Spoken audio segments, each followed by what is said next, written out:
قلعے کے عین وسط میں مسٹر ایگنو اور اینڈرسن کی یاد میں مینار بنے ہوئے ہیں، کیونکہ یہ دونوں صاحبان یہاں 1848 میں قتل کر دیے گئے تھے۔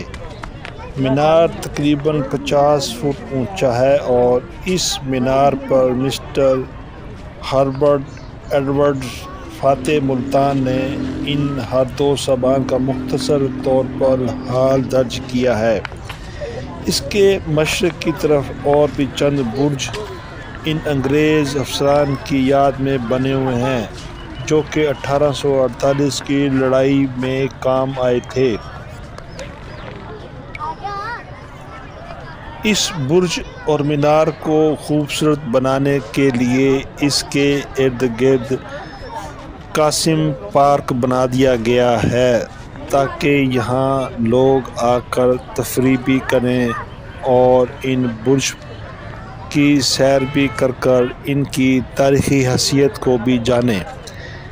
اس پارک میں ایک ایئر فورس کا جہاز بھی رکھا گیا ہے جو عام عوام کی توجہ کا مرکز بھی ہے۔